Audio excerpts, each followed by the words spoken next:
session. We are now going to move around the world, and we're going to go a little bit further north to the wonderful country of Finland and the beautiful city of Helsinki.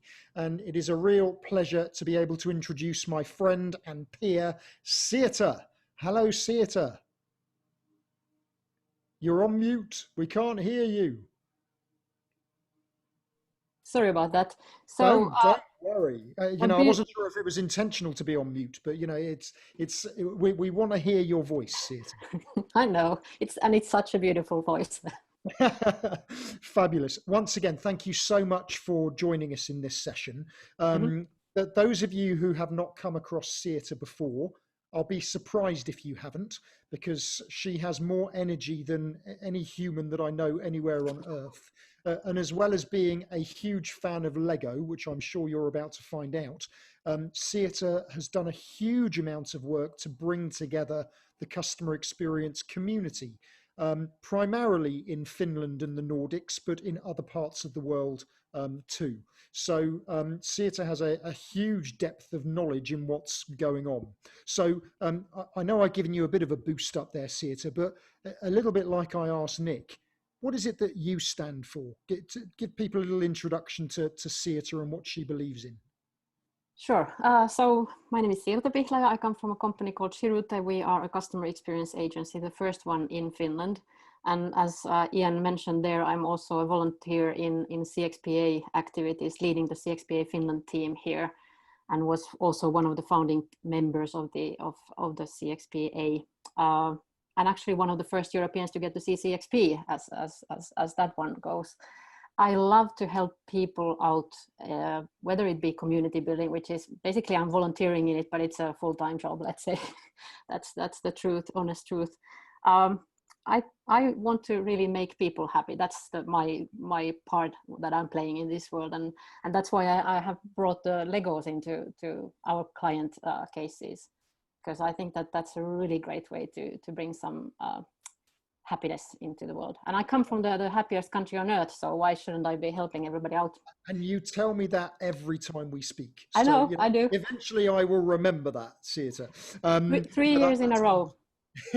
And actually that point about you said that a lot of the work you do in the community you do for free.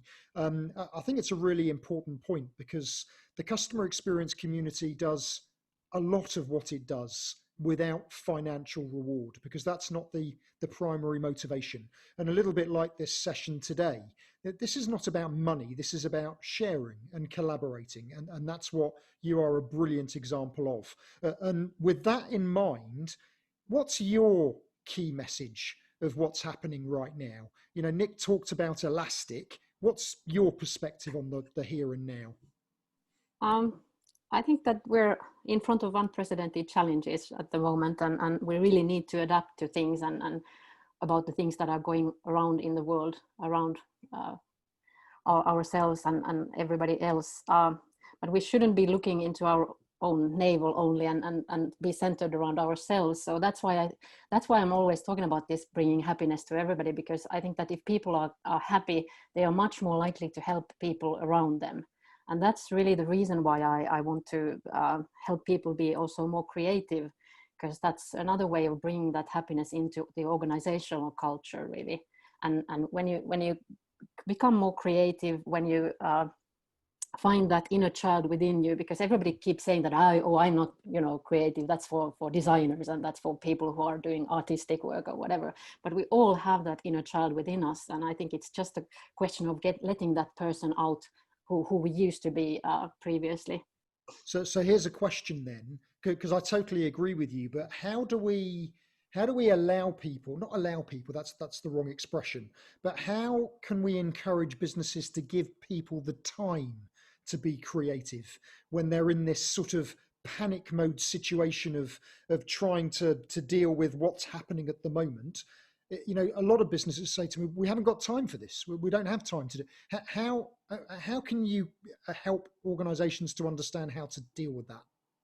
That's a really good question, Ian. I think that we can't afford not to take that time at this moment, because this is the time of renewal. This is the time when we should be stopping right in our tracks and think that, okay, whatever we have been doing so far, we should really ponder now whether or not it's worth doing those things in the future. I know you have changed some of your habits and what you're doing in your professional life, and I think we all should, as businesses, as individuals, take that time and think about things in a different way, because it's really the only way of getting out of this crisis is that.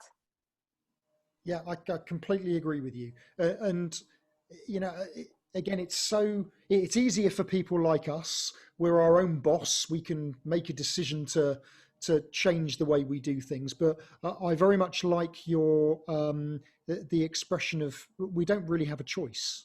I've heard organisations using the expression that this is a must-win battle.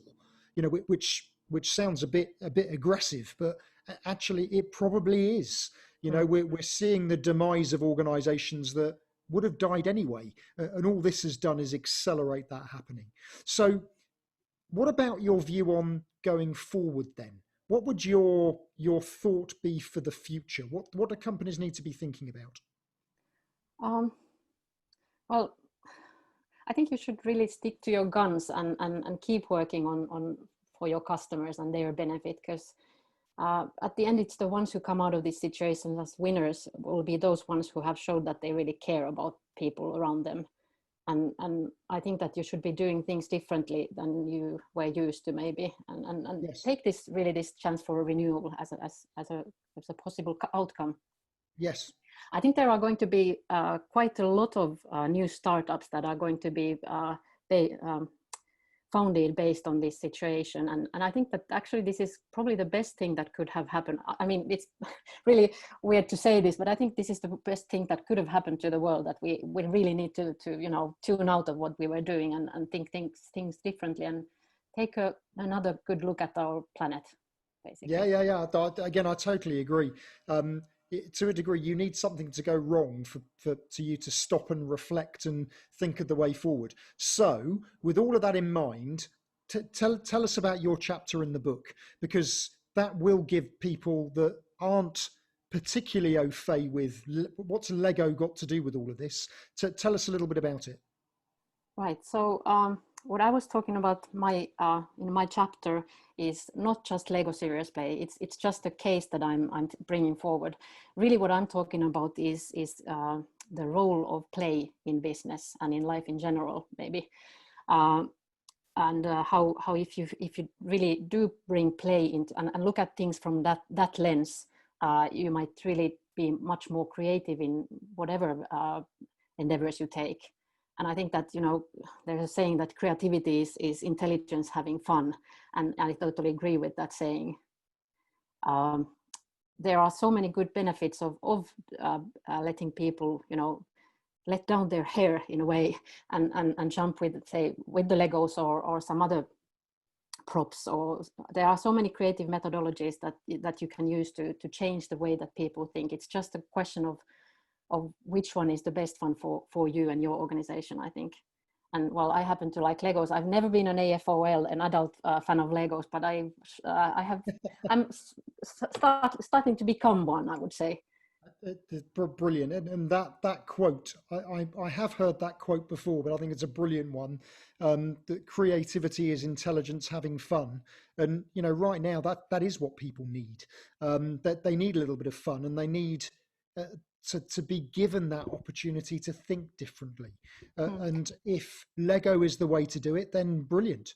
Yeah, I think that also it gives a new way, a new sort of almost not just terminology, but almost like a new language to people, because as the slogan goes, you're giving your brain a hand with the Legos. And it's not just once or twice that I've had the situation where I had people after a workshop coming to me. They were really enthusiastic and energized, that I've never given so much about myself. But I look at that guy next to me, that he's an introvert. He's never said a single word within this team. And now he's talking and I never knew he was that intelligent. And he's like the best person here. So it's also, Lego Serious Play is not about team building. That's a big misconception that people often have. Yes. It's not just, you know, let's have some Legos and play. That's not what you're doing with the bricks. It's more about getting to the state of flow, which then allows you to you know, fast track your discussions and do things differently. Wonderful. In a way. Thank you so much, Sirte. I know once I get you talking about Lego play, you could talk about it for 3 days. So I'm going to stop you to not give you that opportunity. But again, if you want to know more about Lego serious play, which is something that Sirte is genuinely a specialist in, then please do reach out to her. And Olga, maybe share your details on the chat, the Q&A, so people can see that. Thank you so much for joining us, Sirte.